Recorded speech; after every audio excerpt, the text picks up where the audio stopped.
and then do a... Oh, hang on. Yay. You're there. He's there. Okay, I turned off the light. That just ruined because, it. Yeah, you turned the light on and everything crashed. Yeah, even though it's in a totally different room, I'm not turning it back on. he said that happens here occasionally. Their internet just hang on. conks out. You're there. He's there. Okay, I turned off the light. Right, that just ruined because, it. Yeah, you turned the light on. Audio sounds good. So Seth will just be witness protection program. If you got a flashlight, you can shine on yourself. Anything. Well, my light only has like 40-something%, so I don't think it'll last. All right. But hold on, let's see how that looks. Oh. Amazingly, that's actually better. Yeah, That's just creepy, and I'll continue to. You know what's weird though? I look at myself here and I think like I'm OJ on that pre-recorded, trial thing where he had to give testimony on the civil side of his case. Yeah. Color saturation, not a good thing all around. That's right. 3 people watch this stream. It doesn't matter. Okay. Let me minimize as many things as possible. Okay, and I'm not trying the chat room. Yeah. Again. Oh yeah, I was deleting files off my recording device.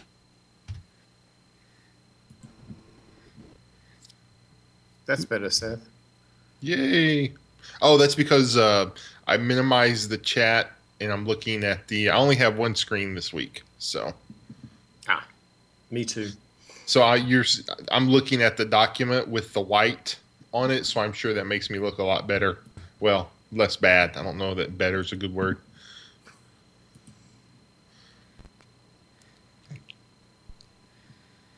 Okay, that'll work.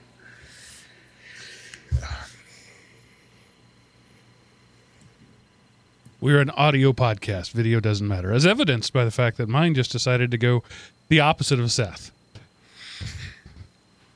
And the way you're set up on the screen, you're brighted out, Miles is normal, and I'm dark. This is what happens when you deal with crackerjack level equipment. Now, crackerjack used to mean a good thing. I mean stuff you can get in a crackerjack box. Can you stick a book or something under your microphone, Seth? Every time you type, it goes ticka ticka ticka ticka ticka ticka ticka. Roll of paper towels, T-shirt. I'm looking around, okay? I'm trying to give you suggestions. Things that you might see in an average room.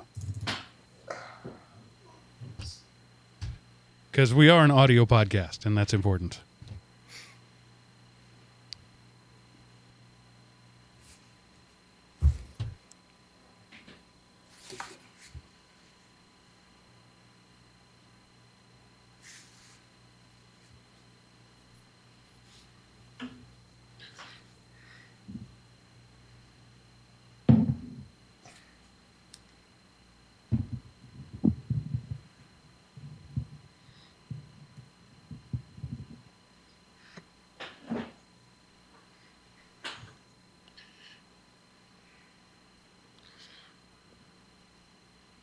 This is great stuff for the live stream. Okay, now I'm clicking. Oh, billions of times better. Okay, let me bring up Notepad. Typing. Yeah, I can still hear you type. Avoid typing. Oh. Just sit over here and be quiet for the whole show. Well, just talk. Don't type. It's not a text show. Okay, let's hurry before something else breaks. Start your recording devices. I think I am. Hang on. Audio engrams engaged. Oh, there we go. All right. Making a marker and ready to roll. Whoa, whoa. Oh, sorry. Hello, everyone, and welcome to the GeekRant, episode 295, Bad Name, Important Concept, recorded July 23rd, 2017, and brought to you by Element OP Productions. Element OP elementop.com. elementop.com. Welcome back, ladies and gentlemen, to the only place on the internet where geeks rant. I am your host, Mark, the Sultan of the Soapbox Cockerel, and joining me this week, as always, from different states, but for the first time ever, all of us in the same time, ever. This is the first time the show has ever happened with all hosts in the same time zone. Are your friends in mind, Miles, the Aussie Junior Wakeham, and Seth, the Gooey Kid Anderson. Hello, gentlemen. Hey, Mark, and greetings from Pennsylvania. And I'm having chowder in Massachusetts. You guys are, neighbors, practically. Yeah, kind of. Yeah, I'm from Texas, so there's Texas and there's the North. You guys are both in the North, so, you're good. Yeah. Yeah, I'm a Yankee this week. Oh, yeah, that's true. I forgot about that. Yeah. Well, from Miles's perspective, we're all Yanks. That's true. Yeah. Well, everything over here is an English name for a city, so that's kind of weirding me out. But, that's how it is. Why can't they just get their own original names for towns, like New London, what's that all about? Because they were Make up your own name. They were all proud British subjects when they first named those towns. Oh, those fools. They were trying to court favor from the people in London. Yeah, that's better than nobody's heard of it, Berg. So you want New London to succeed because that's a namesake that London is, and If you're watching the video feed, and none of you are, Seth is trying out for Blair Witch Project 2, and that's why his video looks like that. Found footage. Apparently, he's staying with some Amish people who don't allow lights. No. Okay, y'all. Mark said, hey, Seth, try turning on the lights. So something happened when I turned it on and the internet died for the whole house. So I told Mark, I'm not turning the light on again. Just deal with it. They've been feeding you shoe fly pie, have they? No, not yet. It turns out the problem is not where Seth ordinarily records. It's him. Wherever he goes at 8 p.m. Eastern time, everything's going to die. It'll be interesting to see what happens. So we're all here for you. I think I've just about decided, by the way, to change the only place on the internet where geeks rant. I was thinking the other night, I was laying in bed, half asleep, half awake, that kind of thing. So you'll have to tell me if this is actually as good an idea as I think it is. What is this show? How do we describe this show? And the only place on the internet where geeks rant, that's sort of a clever tongue in cheek because honestly, geeks rant everywhere. But I thought it's drive time radio for geeks. That's what we are, right? It's morning drive time radio, but not in the morning and not in the car. So it's the Geek Morning Zoo. Yeah. Maybe we need some more sound effects. There's right wing, left wing, and geek wing. So. Oh, I like it. We represent the geek wing. Well, I just wanted to say I am now the proud owner of 2 teenage girls. I don't recommend it. Just going to leave it at that. My middle child turned 13 and immediately turned into a teenager. It was astonishing how quickly that happened. She went from bubbly to broody within 20 hours of her 13th birthday. It is fairly miraculous. But we had a party. We did all that typical sort of stuff.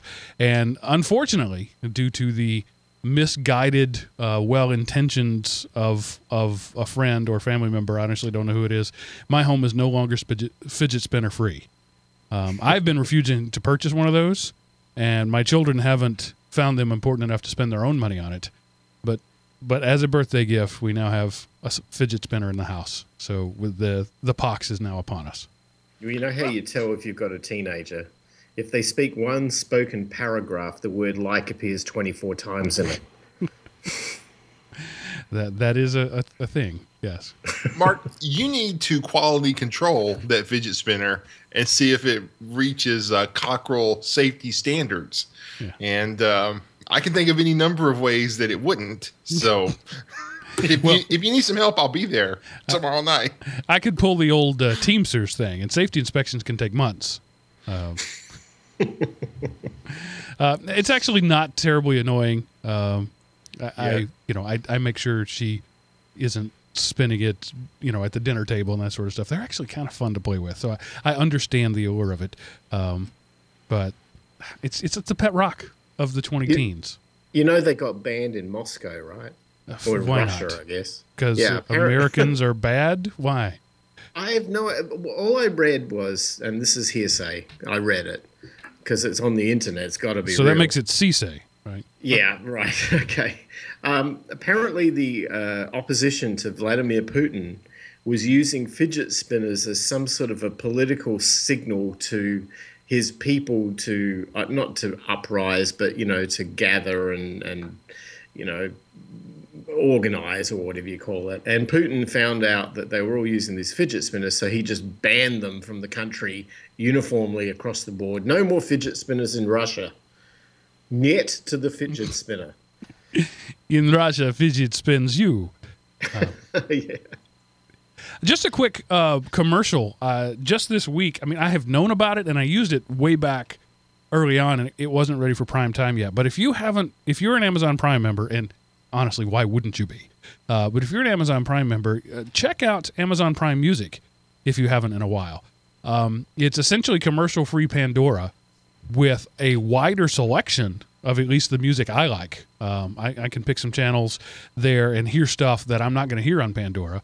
High quality. We did a little trip recently. We were in the car for about 5 hours and never heard the same song twice, and never heard a commercial. And it's free. It's not really free. I'm already paying for it with my Amazon Prime account. So if you haven't checked out Amazon Prime Music, it's come a long way with the whole channels, and there's a thumbs up, thumbs down feature. Just a little free advertisement there. Huh. Good tip. It's great. It's probably going to be sort of like Amazon Video. You get some stuff for free, and then there'll probably eventually be some type of bundled add-ons. Well, there is every now and then I'll hit a thing, and it's like, this is with a Express or whatever it is they call it. So there is a freemium model there, but what is available for free is pretty high quality, at least in my limited experience with it. And Seth, I understand that you had really nothing better to do there other than watching Amish make candles, and so you decided instead to watch Iron Fist. Honestly, the candles is probably a better choice. Iron Fist started off, I really enjoyed it, but it's like somewhere about halfway through the series, they thought, this is going too good, y'all. We got to do something. And it kind of just fell off towards the end. Some of the fight scenes turned out well, and some of them turned out the opposite of well. And it just, had if somehow Marvel could erase Daredevil from my mind while I'm watching Iron Fist, it would probably be much better. But they set the bar so high that this just not bad. Better than Jessica Jones. The fighting is worse, but maybe overall better than Luke Cage. So, but I still want to see Defenders when it comes out. They haven't ruined that for me yet. You are way more generous in your praise of Iron Fist. I found nothing to enjoy about Iron Fist. The choreography was sad. The characters were uninspiring. The acting was flat. Other than the hot chick, there was absolutely nothing to like about Iron Fist for me.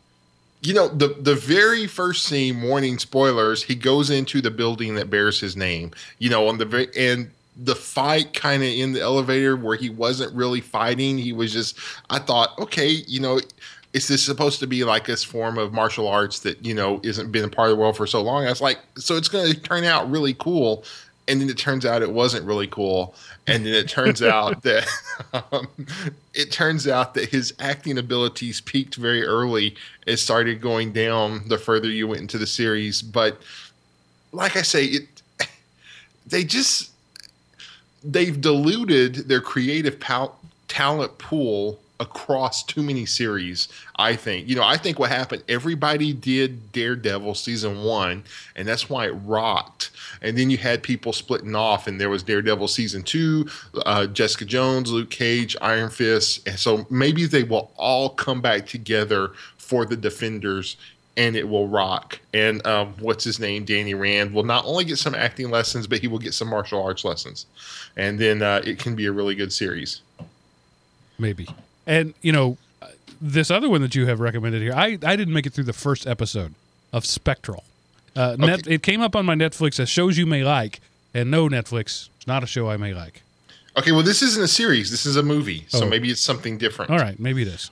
This is like a military sci-fi set in the modern world kind of thing. And, okay, it's not great. You can tell they didn't have a huge, budget, but several people, you'll go, oh, I remember him. I know that guy. Solid enjoyment. If you're a fan of military science fiction, you will like Spectral. If you're not, it's kind of, there's been so many movies coming out. It's so hard to find something original, but I thought they did a pretty good job of mixing stuff up and coming up with a unique take on something. So, not Saving Private Ryan, but, better than, a lot better than like hand puppets fighting. So. I like them. What an indictment. Wow. An endorsement. Better than hand puppets fighting. Awesome. Yeah, but so that I think when it comes to war movies, that's going to be my scale. Saving Private Ryan, hand puppets fighting. And this is closer to Saving Private Ryan than it is hand puppets fighting. So, Miles, you have been both north and south of the border. It's pretty easy to go into both of those countries. How is it to come back into this country from either of them? I laugh because it's very funny. My last time we were on the show together, I had come through Toronto Pearson Airport and was one of 70,000 people going through immigration. It felt like I was in a zoo. Oh, man, it was hard. So this time I had to re-enter the United States, and we chose to drive through. We spent, 3 or 4 days in Montreal, and then, which, by the way, awesome city. I'm going to tell you, people from Montreal, you got a great city there. Thumbs up to you. Awesome city. Anyway, got out of Montreal, decided to drive down the eastern, not the eastern seaboard, but into Vermont. So we entered the United States through Vermont. Okay, so I got to draw the picture of what it's like at immigration. I'm thinking this is, one of these big immigration stops, and I'm going to have to go through, and they're going to, take all my luggage and check everything out and grill me in the whole 9 yards. Okay, I drive in on this road.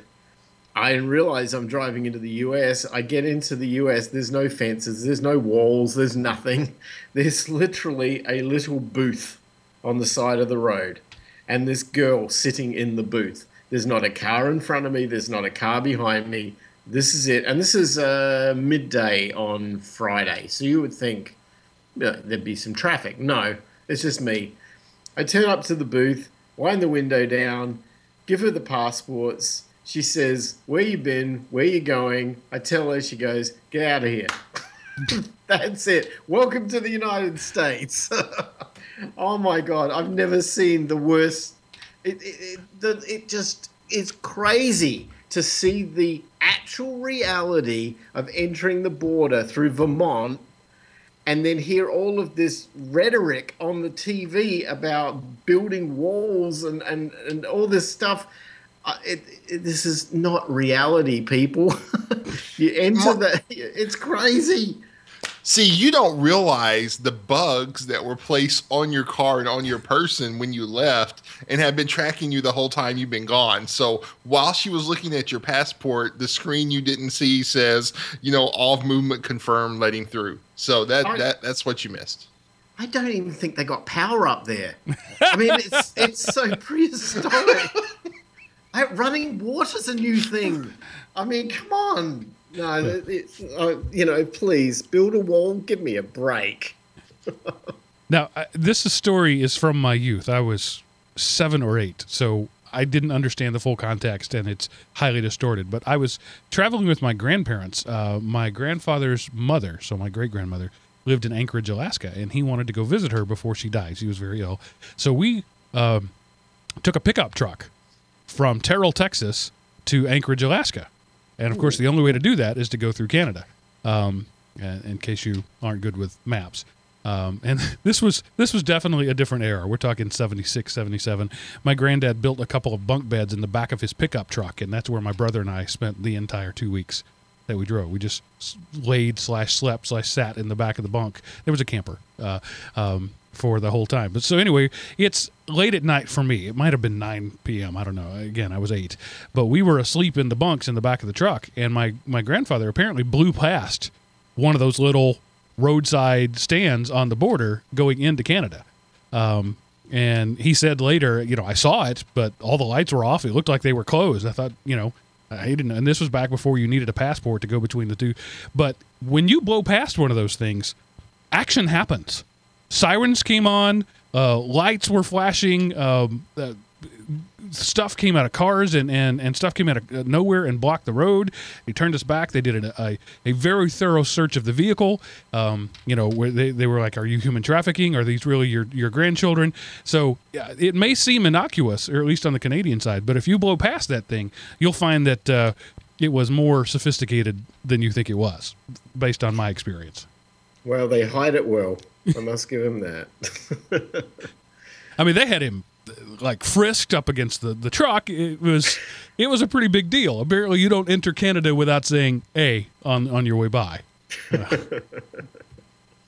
I must say, though, I did enjoy Canada. Canada rocks. Very, very great country you guys have got there. And then, Seth, lastly, you have been to one of my holy places that I have yet to go to, Gettysburg, a small field with a big history. Yes, man. I only went for like part of one day, and you really can't see it all. There's just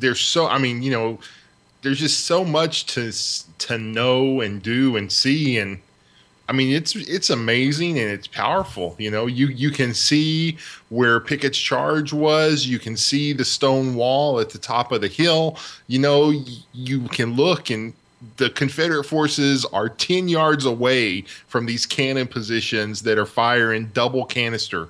The bravery of both sides to charge into that and to man your gun when the enemy's 10 yards away and to not break and run. Just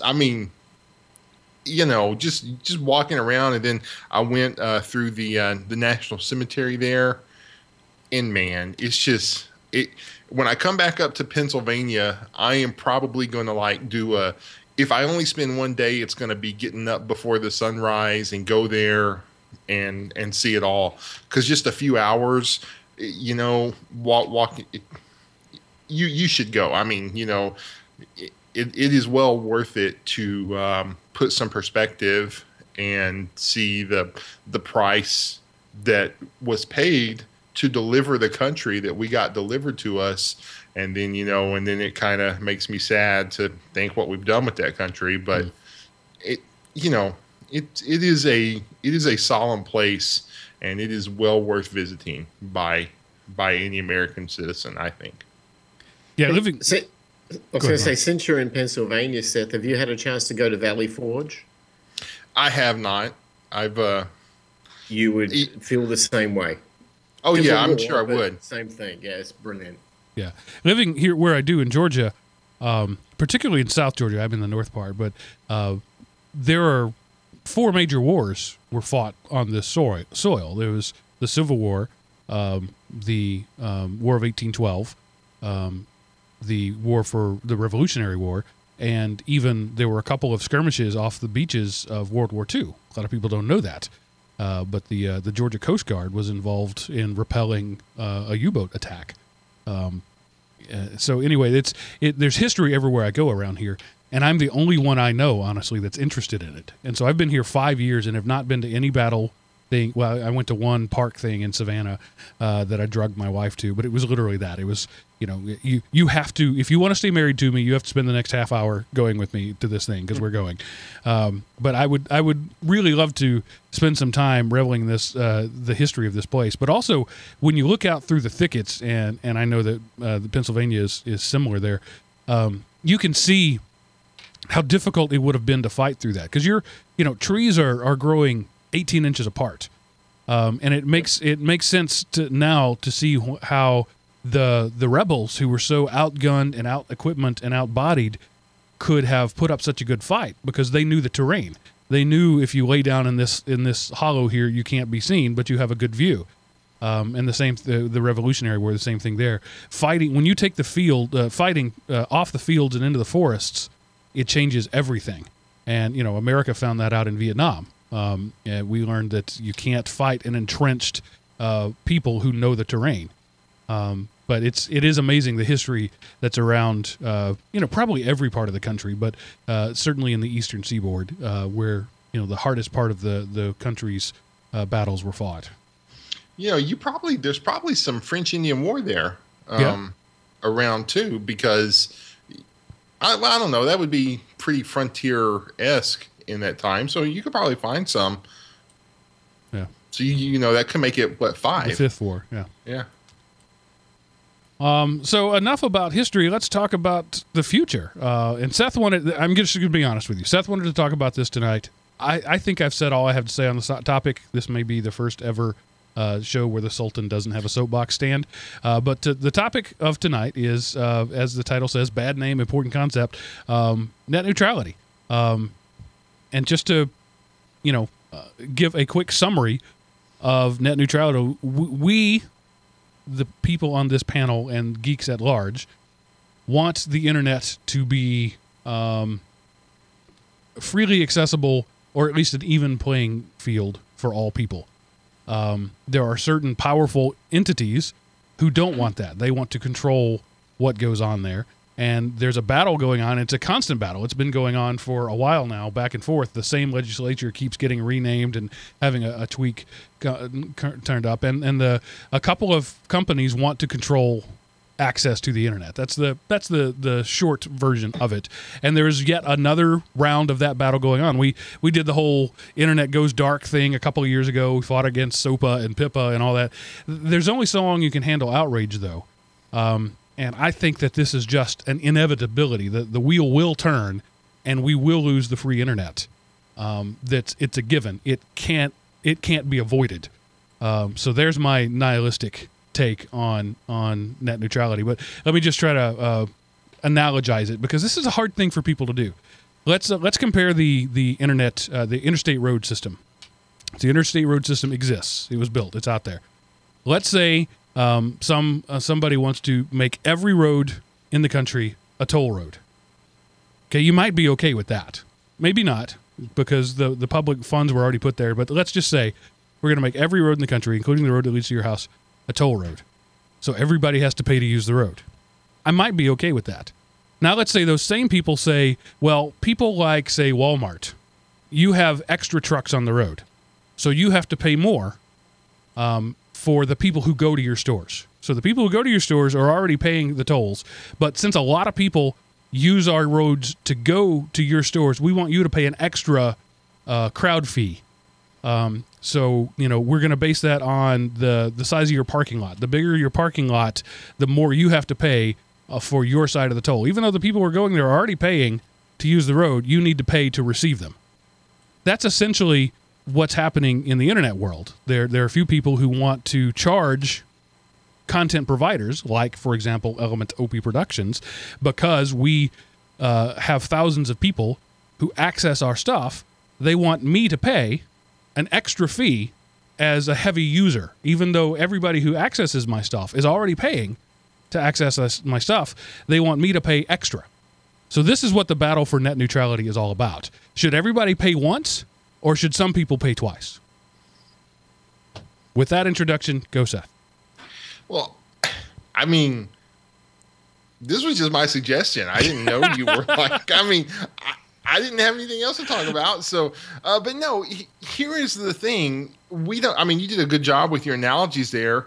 And, we talked about this. It's the same kind of thing where, like, pretty much every cable company that is also an ISP demands extra money from Netflix because their customers want to watch Netflix. And their position is, why should we have to pay to access the content?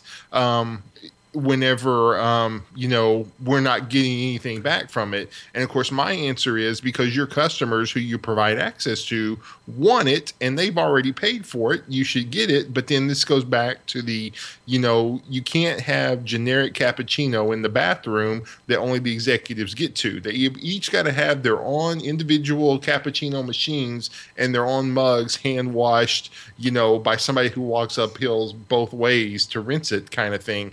And it's just, this is big business squeezing people for extra money because the people don't care because we're too busy taking selfies and snapshots of our food and watching cat video.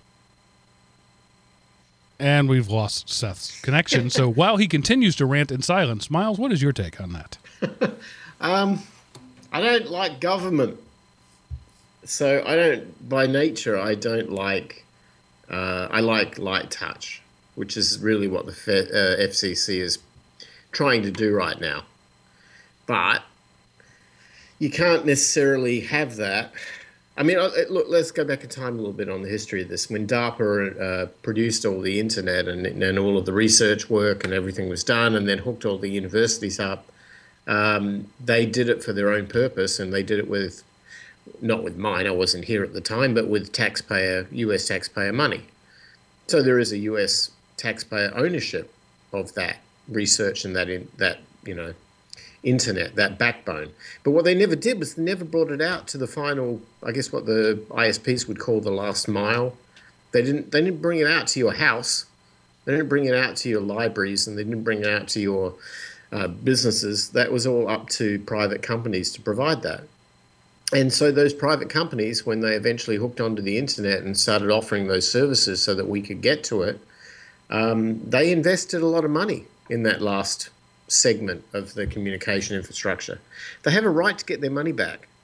And if they're constrained by FCC saying, look, the whole Title 20 thing or the whole open internet that everybody has to conform to is the rule, and you have to somehow make money around that rule, and they can't do it by reclassifying data types and charging extra for fast lanes and so on, then it puts them at a disadvantage. And so ultimately, hold on, Miles. I want to stop you. You Sure. ran through a lot of technical stuff there. Unpack that a little bit. Explain to our audience in simple terms what all about the reclassifying and all that sort of stuff is. Why isn't Comcast making enough money by me paying them $100 a month to have internet access? Well, okay, obviously there are mergers and companies, acquisitions and things like that. But let's say for simplistic form, Comcast paid for digging up the roads and running the cable and putting all the infrastructure in and all the routers and all the repeaters and all of the technology and then all of the monitoring technology and all the filtering and everything and all the staff and all the customer service people and all the everything. They pay for all of that. And based on their subscription base, they look at the number of people who are subscribed and they work out what a reasonable charge is per person for that service. In that simplistic form, well, that's not reality, right? But that is a simplistic form of that. If we were to say, look, they're a private company and we like the free market, and therefore government should have a light touch and should not impose them on doing business, that would be fine as long as you have 3 different other alternative providers out there that you can choose from who have to compete in that same market and offer you a competitive product. And that's my beef. Well, let's dive a little deeper there. So the model has been in the U.S. from the beginning that you pay for a capacity. And we call that capacity bandwidth. So it's how many bits of data can you pull down at the same time? Right. How many parallel bits of data can you pull down? And, a typical American broadband right now is around 40 to 50 megabits. That means 50 million bits can pull at the same time, parallel. So that's why we use the term bandwidth. If you think of bits as soldiers marching side by side across the bridge is big enough to allow 50 million soldiers across at any one time. So that's the way we have always sold bandwidth, sold capacity, sold connections in this country. You buy the width of that bridge. But what we're finding is that it's a poor measure to measure the width of the bridge. People want to count the number of soldiers that go across that bridge. That's where you get bandwidth caps. For example, I'm on Comcast. I pay them $100 a month for 125 megabits. So 125 million soldiers can walk across my bridge at any one time. But once I get to a trillion soldiers, they cut me off. I'm done. Or they actually start charging me extra. So they have both charged me for the width of the bridge and the number of soldiers that can go across the bridge. I've always thought that's unfair. You got to pick one. The water company doesn't charge you for how many gallons per minute can come out of your hose and how many gallons of water you use. You got to pick one.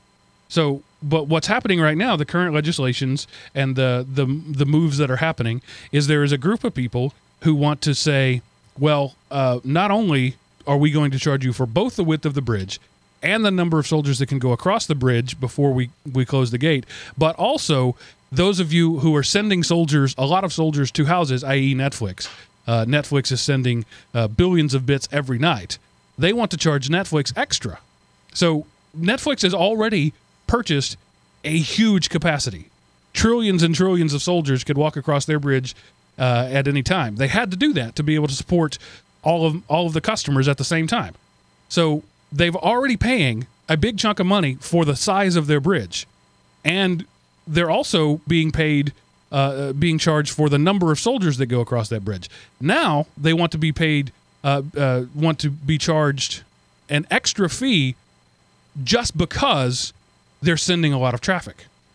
And that, for me, I'm okay with. Okay is not the right word. I'm willing to accept the double dipping that's already going on because it's a thing that has grown organically over time. But this is not organic and this is not growth. This is forced way to make money happen automatically just by adding carriage fees. Now they call those carriage fees different things. They call them internet superhighways, fast lanes.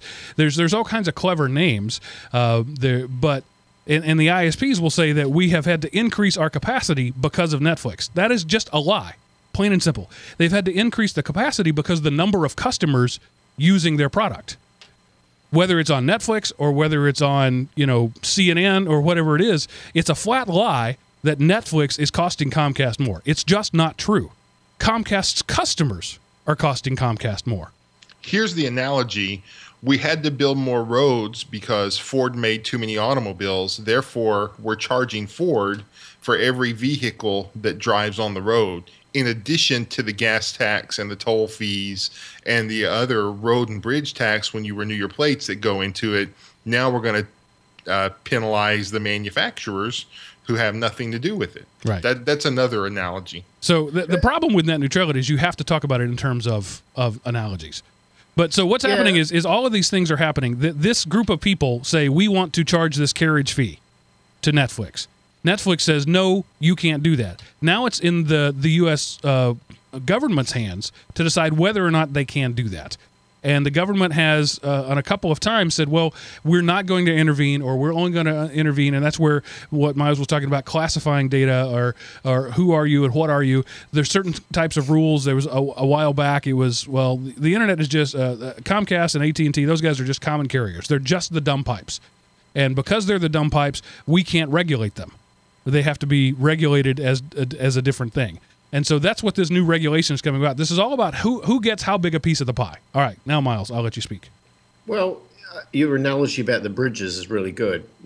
Controlling the bridge traffic, how much is allowed across, how many lanes, what's the costs, all of that. Yeah, if there's one bridge, that's a bad thing. But if the FCC allow 3 other bridges to be built, so you, the customer, can choose which one you want to drive on, and then each bridge has to compete for your business and has to offer a competitive service that's reasonable, that you take into consideration all the options and choose the one that's right for you, we probably wouldn't be having this conversation. We're seeing the same thing in cord cutting. All of a sudden, the cable companies are starting to drop their fees. They're starting to offer cheaper packages, no lock-ins. Instead of 24-month contracts, they're going to 12. Some are going to no contracts. And it's because you've got more players coming out to take your dollar and to give you a better quality service and give you choice. So if there were choices here, this would not be an issue. They would all be forced to compete. You'd pick the best one that made sense for you. And if they failed to deliver on that, you'd go to option 2 or option 3. But we don't have options 2 and 3. And so they being the cable providers, the internet providers, used government, their pull in government, to make sure that they would never have to compete. And now they're once again trying to defend that competition, and the government, the U.S. government, has been complicit in this from the beginning, as Seth has so frequently decried. The U.S. government created these monopolies and duopolies. There is no competition because the government said there can be no competition, and now the same thing is happening. There is a limited competition, but even among that limited competition, now where I live right now, Comcast is the choice. AT&T is currently digging fiber.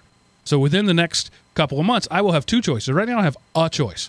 So, but even when I have 2 choices, that's not really a choice, because by gentleman's agreement, they can decide what they want to charge me. But more importantly, by gentleman's agreement, they can decide what they want to charge Netflix. So this all comes down to the government getting involved in eliminating the free market rather than assisting the free market. And so since the beginning, the federal government of the United States has had a bent toward allowing the free market to happen and fostering that. We have rules against monopolies, for example, because it's anti-free market. But for some reason, when you're talking about data bits, all those rules cease to apply. And that's the argument that's happening right now on Capitol Hill is, do we allow the free market? Do we reverse ourselves and allow the monopolies to be broken, or do we continue to make sure that only the people who pay us money survive? Yeah. The thing, look, there are options that can come in here. I mean, there are other players. In the same analogy as a bridge, there are people can come up with zip lines. There are people can drive, build underground subway systems under the river. There are other options available with mobile data, with wireless data, with all these sorts of things. But the ultimate control point for allowing those things to go in there and compete is FCC regulation. And so I think the thing that's kind of driving me a little bit nuts here is that I hear constantly this kind of people don't really understand what the problem is, so they bundle net neutrality as a discussion with SOPA and PIPA and all of these, the small guy won the fight against big bad tyrannical, corporate controls and all that sort of thing. And I look at it and go, no. This is a problem well before net neutrality. It's called get the FCC out of the free market and allow them to help the free market prosper and not hinder it. And all of a sudden, these problems will go away. But they're not. So now we're dealing with what's the color of the Band-Aid we want to put on the severed limb? I mean, it's a stupid idea. We shouldn't be even having this discussion. It doesn't answer the question or offer a solution. I'm just saying it's stupid. Well, here's the problem.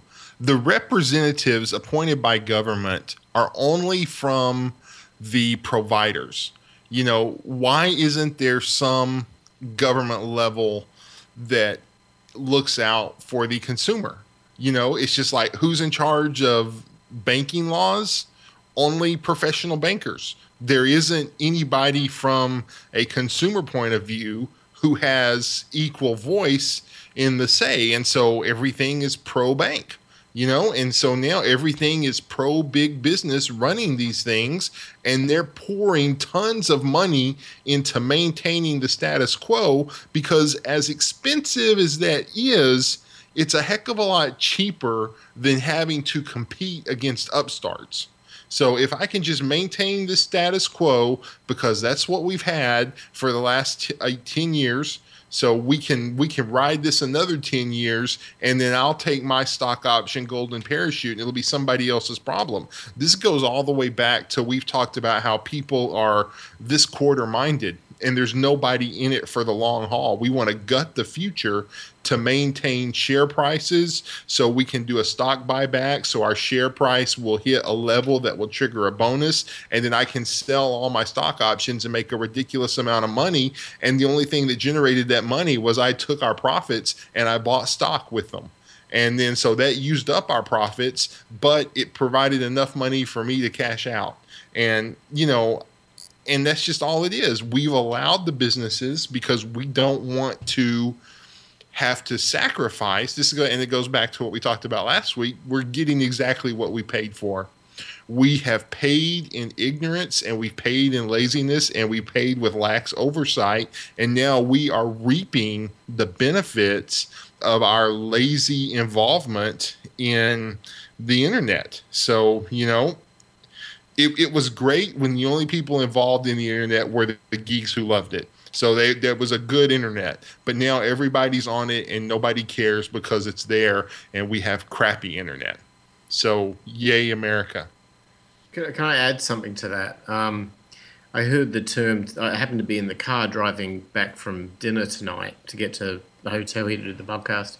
I was listening to a show on Sirius. It was a kind of a political analysis of issues, and it just so happened they were talking about net neutrality, which was kind of ironic. And I think a legislator out of the House of Representatives was on the show talking about something and didn't really understand the technologies at all, so it was pretty difficult for them to discuss it with any credence. But they constantly used the term open internet. I must have heard that thing 5 or 6 times. And it seems like anytime you put the word open in front of something these days, it's like, okay, let's make this sanctified and left wing and, you know, for the people, free and almost communist. And I don't say that in a good way. Just because they use the word open in front of something without really explaining what they really mean. And this whole net neutrality argument, all I've seen in terms of the press and what's been written about it is coming from left-wing bloggers that are interested only in, you know, what's good for the people and let's turn the internet back to the well and hippies, and it's nuts. It's nuts. So what? What can we do about it? I would love to say, call your congressman, call your senator, and make your voice be heard. But I don't think that actually matters anymore. I think that because of the machine that we've created, both in government and in business, there is no amount of public outcry, even if we could manufacture public outcry, and most of us don't care. People who listen to this show do, but we're certainly in the extreme minority. Even if 100 million people all cried out with one voice and said, we don't want this, I don't think it's going to matter. We'll shut down this version of it, and 6 months later, another version will come out. This battle has been lost. We will have internet fast lanes. You know what an internet fast lane is? We give this person the service they have now, and we give everybody else slower. Because let's unpack that for just a moment. The big ISPs, AT&T, Comcast, Verizon, these guys are all saying the problem is we don't have enough bandwidth to support Netflix, Dropbox, these people, Google, these people who use large resources. We can't support them. So we want to create an internet fast lane. Think about that for just 1 second. With their entire capacity at their disposal now, they can't support this thing. So they're going to create a second thing that can support it. That it just logically doesn't make sense. So they have to build a network bigger than they already have to support it, to create that fast lane. No, that's not possible. So the only way you could create that fast lane is to slow everything else down. And so you end up with a position where it's a pay-to-play thing. If you want the primary access on our servers, you have to pay for it. If you want the service you're getting today, tomorrow, you will have to pay us a fee. That's what an internet fast lane means. It means that for the service you're getting now, and it's not for free. Let's not mistake this. Netflix is paying billions of dollars a year in bandwidth charges. So for that billions of dollars a year to get them the same value tomorrow, once this passes, they'll have to pay another couple of $1 billion. Otherwise, they get slowed down. Yeah, and in the case of Netflix, that means fewer people will subscribe to them because a large percentage of Americans get their internet through cable, and cable companies are trying to push their limited on-demand offerings, and they're trying to negotiate deals with the movie houses and the distribution companies so that way they can cut Netflix out. Well, they get money from Netflix, and then they also get the subscription money that Netflix isn't getting, and Comcast isn't going to produce original series. I mean, think of how awful that would be. I mean, they can't even produce original bandwidth. Now we're going to try to get them to produce original series. So it's going to hurt the consumer. And then look at it from news. It doesn't matter if you're left wing or right wing or you're centrist or you like to look around for your news. The big companies will pay to make sure that their content is not throttled, because you're not paying for extra speed. You're paying to make sure your stuff isn't throttled. So the individual guy who, uncovered, spoiled salmon being put into the glue and it's going to cause all the third graders who lick their paper to get sick or whatever. They have a 56K modem that if two people get on, it crashes their server. And so nobody knows about the story. And then you have big business owned media outlet of your choice pushing how evil the other people are. And that's what the world comes to. We think echo chambers are bad now. You're going to have to pay to hear the echo chambers. And it's a lose-lose for society. It's great for the regime on top, but it's bad news for a free society.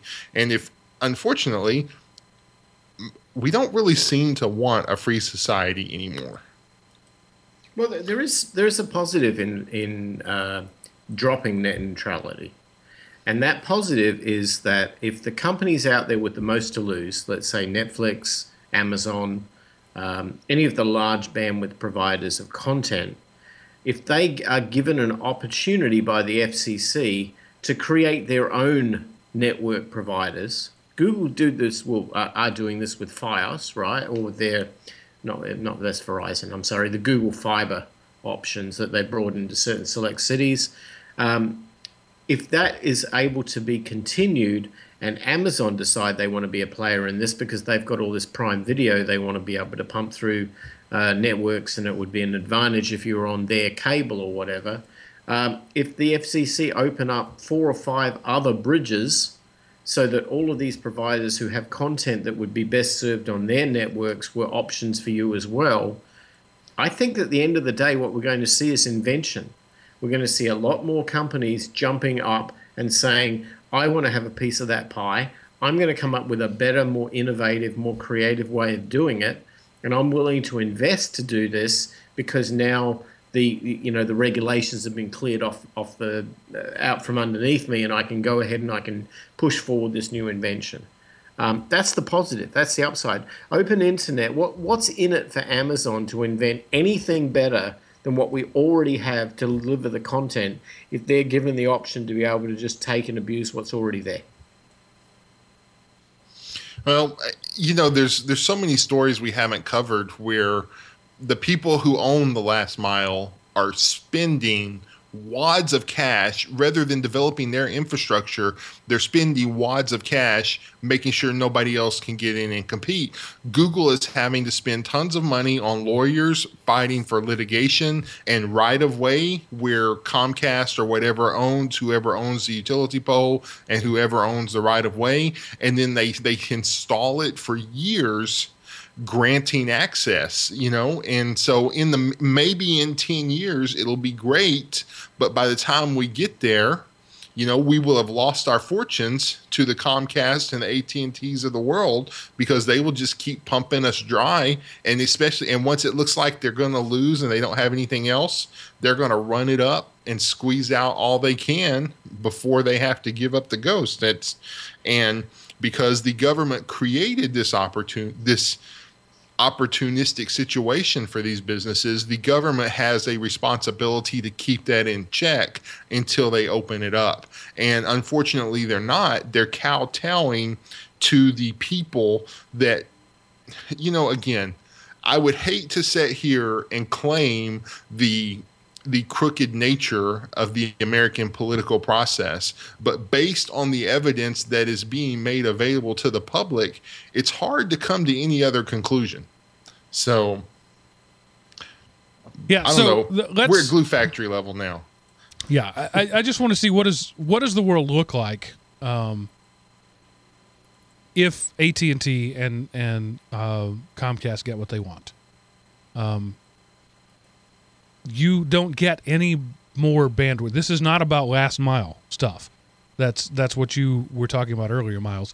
This is all infrastructure level stuff. So let's just pick on Comcast. Comcast is going to start immediately charging Netflix extra money. Netflix bandwidth is going to go up. That you won't see a difference in your home. Your internet will neither go up nor down. You'll have a lower performance on Netflix for a while they sort that out. But Netflix will cave, and they'll pay the money. So then your Netflix is going to go from $10 a month to $12 a month, because they're not going to eat that. They're going to pass that on.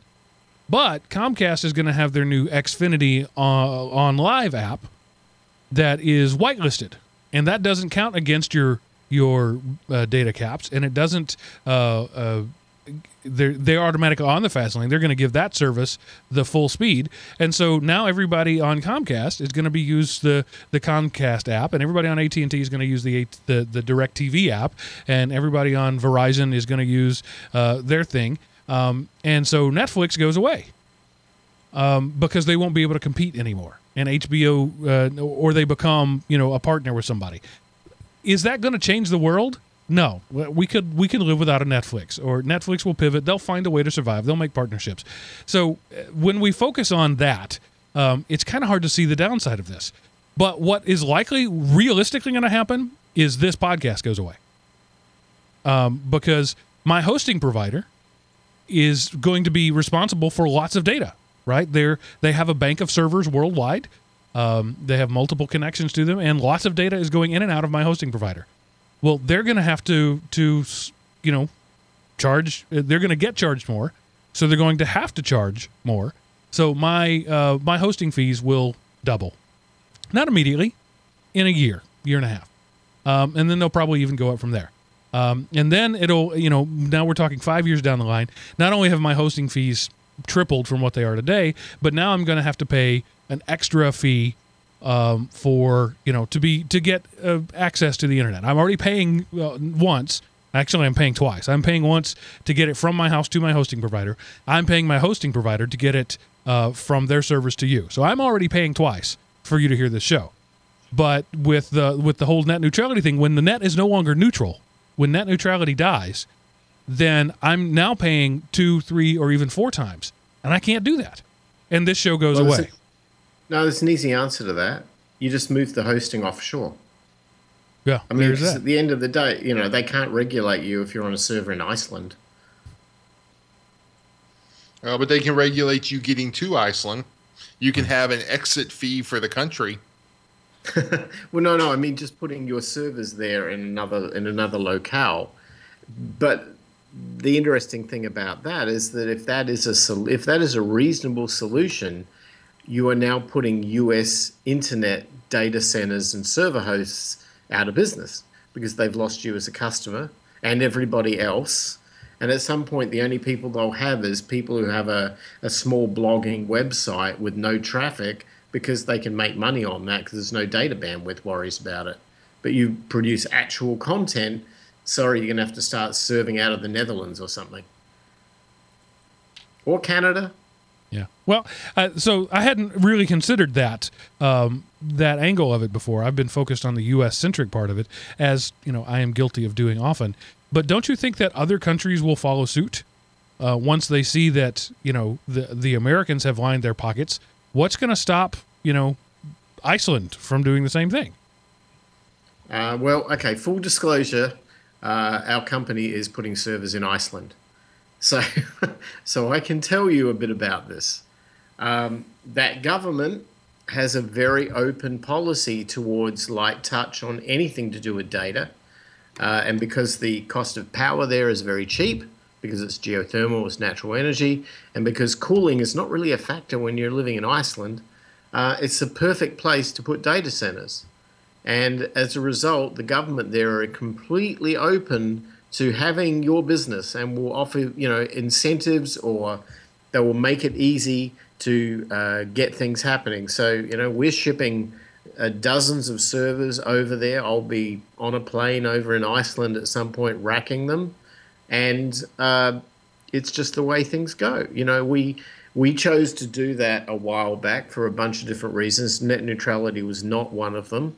But it's indicative of the fact that the internet is not the USA net. And we have to realize that it's an international market. And if these net neutrality people want to control the last mile of the US consumer, that does not mean it has to control the actual provider of content. But I'm not following you how that actually helps. Say Netflix moves offshore and they build an island out in the Pacific and they run data cables to it. Comcast can still charge them for access to their lines. I don't see how that actually changes anything. Comcast can still say, you're a large consumer of our bandwidth, you must pay a fee to exist. The fact that they're in another country I don't see how that matters. No, but if their content is hosted outside of the local, but they US still have regime, to go through. They still have to go through Comcast to get there. So because Comcast owns the last mile, they can control what gets to the last mile and how much you pay to use the last mile. It doesn't matter where the other 9,000 miles are. It only matters where that last mile is. And so Comcast still has the same power to say to Netflix, if you want to access the last mile, pay up. Right. What I probably didn't preface here is that write versus read is like a 5% to 95% ratio. In other words, it's only 5% of the bandwidth that they're doing to write that content and ship it outside of the country. 95% of the content is everybody who's consuming it. So ultimately, they won't pay for the hosting let's put it more so in the case of Element OP. You won't pay that much to put it out there, but all the consumers who pull it down will pay because they'll be charged additional bandwidth costs to be able to pull your content. So by inference, yes, it will affect you, but if you want to avoid being charged for being the person to broadcast it out en masse to millions of listeners, then you don't want to be in this country as a broadcaster. Maybe I'm just being thick. I'm still not seeing the difference, because what is currently in the Congress right now, the discussion being had is, do the owners of the last mile get to charge anything they want for access to that last mile? So I don't understand where the other miles come into to play here. If Netflix wins the right, or Comcast wins the right to charge whatever they want for access to the last mile, it doesn't matter where you're hosted. You still have to pay a fee to access Comcast's last mile infrastructure. Yeah, I'm probably not explaining it very well. Well, if your content is on a server that's not in the US, and you put that content, that's a singular upload, right? And you put it on the server. So now the stuff is outside of the US. Every download, so like an RSS syndication pull it, is happening from your listeners, not from you. So you're already outside of the country. They're not going to charge you to broadcast it because they have no control. So this is the thing here. That's exactly what the last mile companies are fighting for the right to do. They're fighting for the right to charge you to allow your stuff to be downloaded. So this doesn't have to do with the fact that Netflix has data servers in the U.S. Comcast actively wants to go to the company Netflix and say, if you want our customers to access your content, you must pay us. It doesn't matter where the content is hosted. So you're looking at like protocol as the definition of what the traffic is, and that protocol gets a fee, gets a charge. Exactly. They're looking at that destination servers, right? So if you own the destination servers, then we get identify your destination servers as X percentage, as a high use thing. We get to charge you for it. That's what they're in court right now. Not even court. That's the problem with this. This isn't. Nobody's deciding whether this is legal. They are going to, with a stroke of the pen, make this legal. The whole point of this is that Comcast wants to say to anybody in the world, if you want our last mile customers to access your content, and we deem your content to be of high value, we will charge you for it. That's what the whole argument is about. Okay. I'm not sure. I mean, do you think that their audio podcast is really something that they are concerned about? I mean, we're not a big bandwidth. I'm just looking down the line at what could happen, right? So once you've put Netflix out of business, where do you go next? You just killed your cash cow. So the only option now is to make it up on a bunch of smaller calves. Yeah. So, and, you want to shape your consumer's behavior to only get stuff from you. So therefore, you don't have to pay anybody else to access their stuff. And then they're going to say, it's just you're gonna take out your biggest headache, and then you're going to focus on your biggest headache, then you're going to focus on your biggest headache. And then eventually, we gutted our technology industry by outsourcing everything and gutting the pool for the next generation to come up in. And so now we're going to make people flee the country and look for revenue models outside of the country. It's just like people are, big business is stupid. All they care about is this quarter and next quarter's revenue. They don't care. There's no thought. What are the ramifications of this 5 years down the road, 10 years down the road? The ramifications are, do I make my quarterly bonus now? Do I make my next quarterly bonus? And by how long till I can get a golden parachute and move on to another company? Because, see, I was at AT&T last year. I'll go to Comcast next year. And the Comcast guy will come over here to AT&T. And we'll just keep pulling money from people who don't care. And the people who are fighting this, I think part of the problem is they're using the wrong language. They're using the Richard Stallman language. They're saying internet is a basic right. Well, that's just the stupidest thing ever.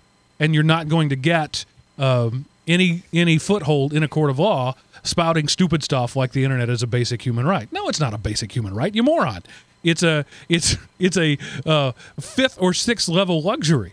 But the ability to go out and hunt something and kill it and drag it home and feed your family is a basic American tenet that we've built our country on. And we're actively destroying that tenet. And the problem is that we have it's a very crunchy, granola-eating, fruitarian, non-bathing people going into court fighting, a lawyer in an Armani suit. Who is the judge gonna go for? Who is the congressman gonna look at? He's gonna look at this guy that has never once made a contribution to any campaign, ever, or Comcast, who last year was 40% of his reelection. And so the problem is we've gone beyond what's right and what's wrong. We've now gone beyond. We've reached the point of. Is this good for me, the individual politician, like Seth was saying, or me, the individual corporate person? That's why I'm so defeatist about it. I think that it's a battle that I don't want to say it can't be won. It can't be won with the people who are fighting it. So what was going to happen is somebody has to step up. A slick Armani suit wearing guy is going to have to forego quarterly profits once and do what's right. And there's not a big history of that in this country. Because somewhere along the way, greed perverted capitalism. And what passes for capitalism today is nothing but greed. There's nothing wrong with making $1 on something you do. But, we've gone past making $1, and now we're trying to make $100 off of something we already got paid $1 for 10 years ago. Because why do something new when I can just keep milking my cow? Who cares? I'm never going to let the cow have a calf, because then, I'd have to do something with that calf. I'm just going to keep milking this cow till it dies of old age. And then all of a sudden I'm going to be out of a business, but it won't matter because I've saved up my money, and everybody else who depended on that cow for a livelihood, too bad they didn't own the cow like I did.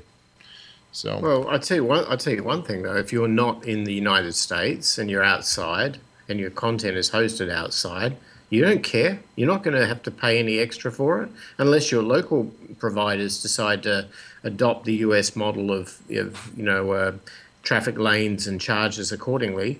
But it's going to cost Germany, you more to. You don't care. Yeah, No, to play in the U.S. market, it will.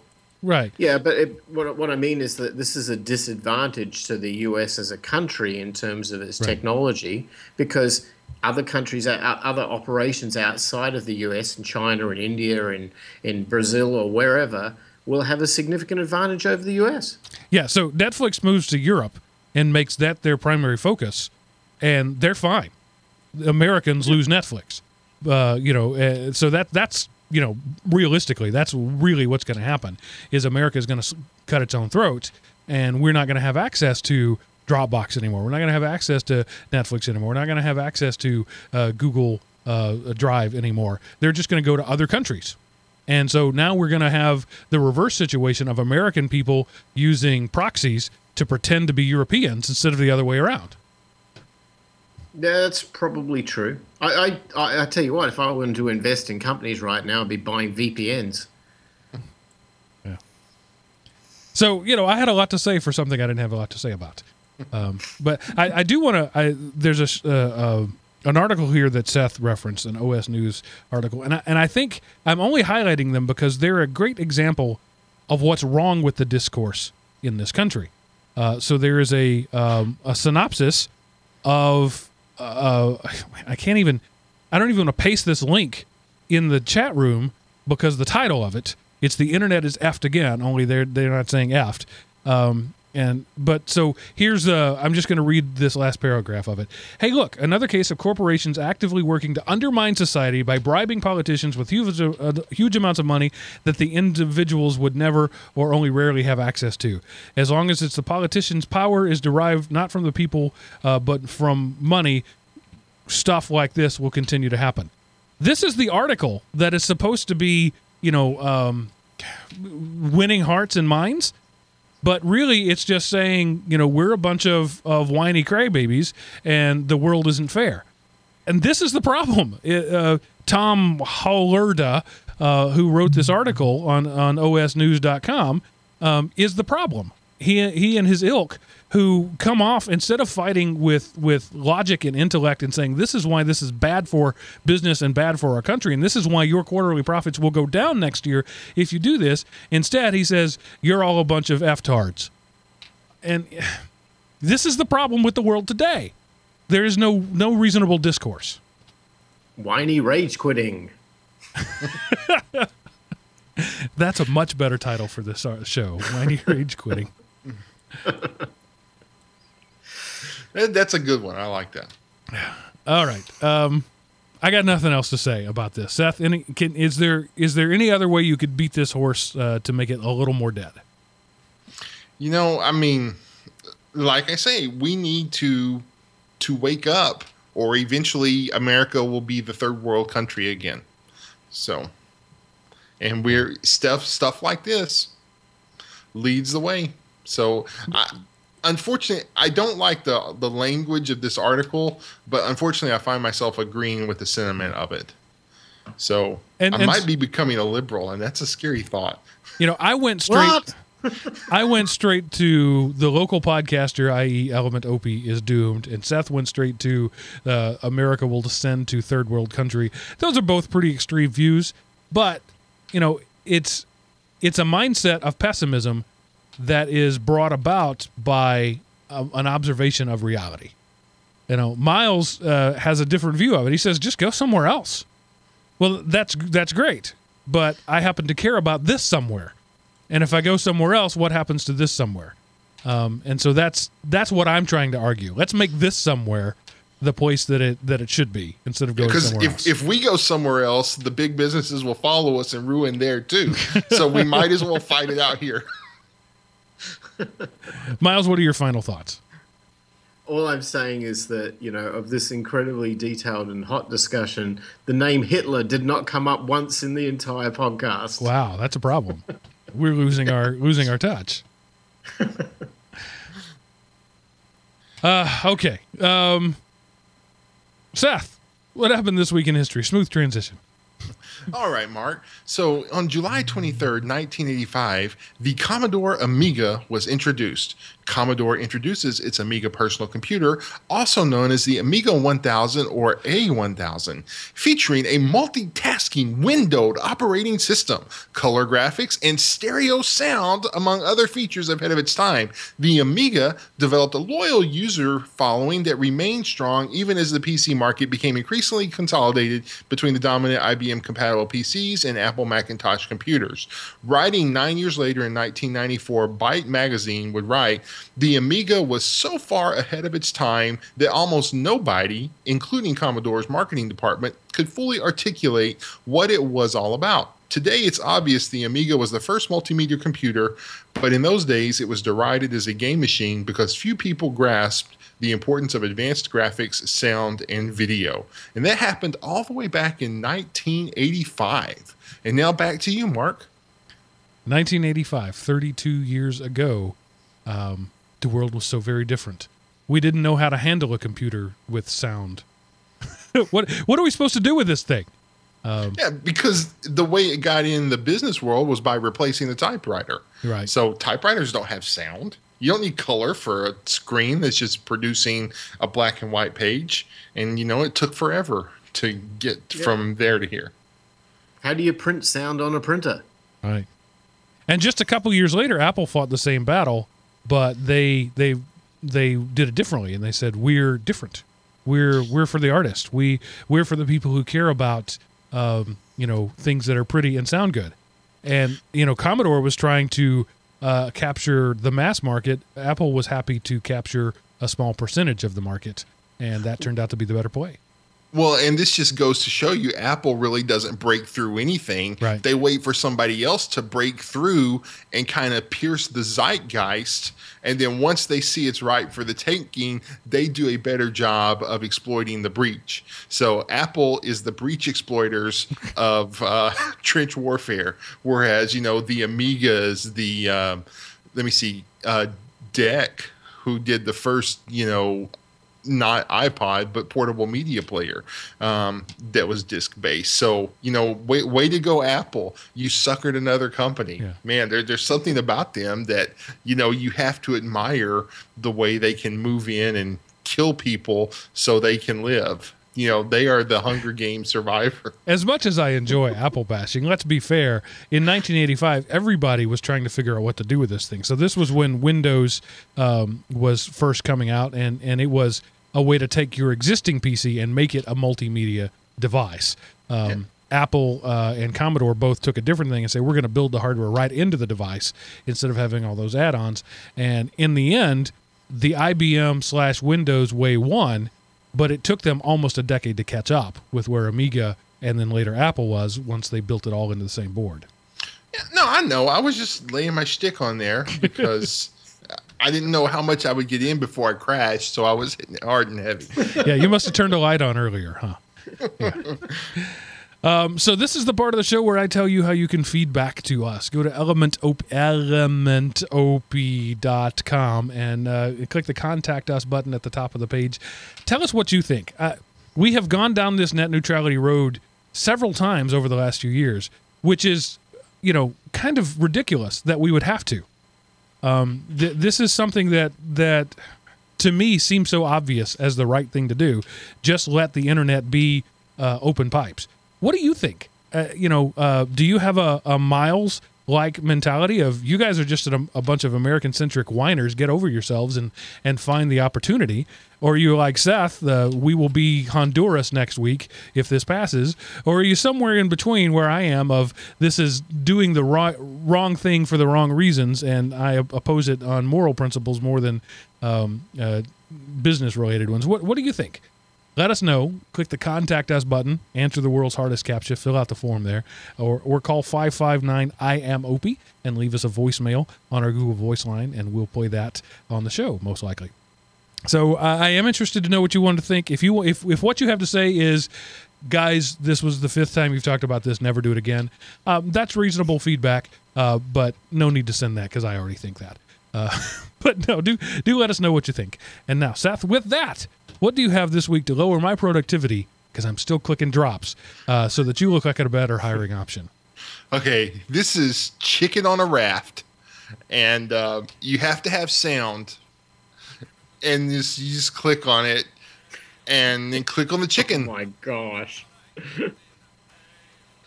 I can't hear mine. I think you guys are probably hearing it, and I'm not going to do it. So you can bring it up on your phone, Mark. It works on mobile websites. So you got to click a chicken, and something happens. Yes, and just let it play. So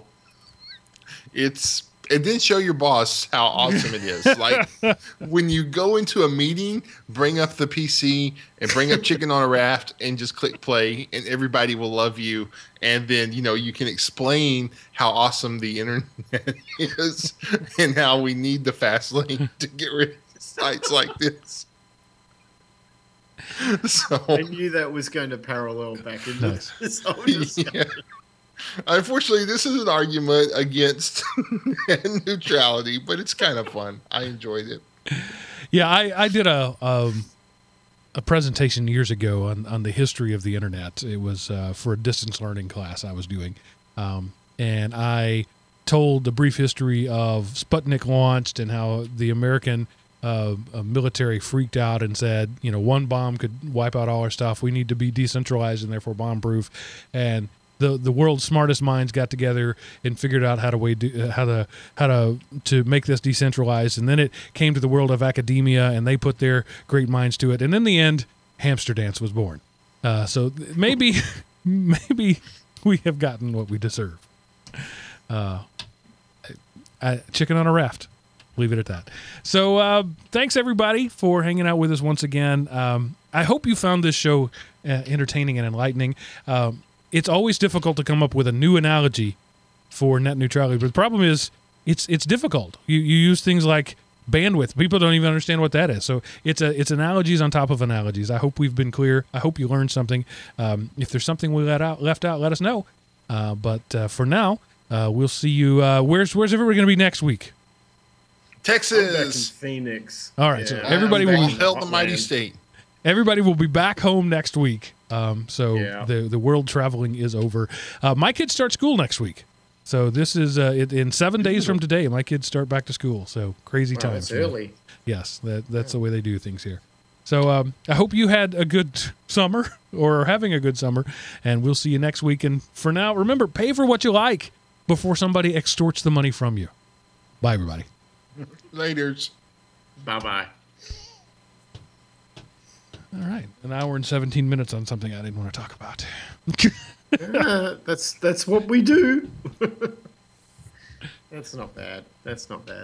And, hey, how you were talking about next week's show? I realized I got that Malcolm guy coming in on the next week's show for talking about solar and batteries and all that stuff. So that is booked for sure? Yeah. Okay. Yeah, he's good to go. So we'll jump the other one to the next week, and that's fine because it's an evergreen topic.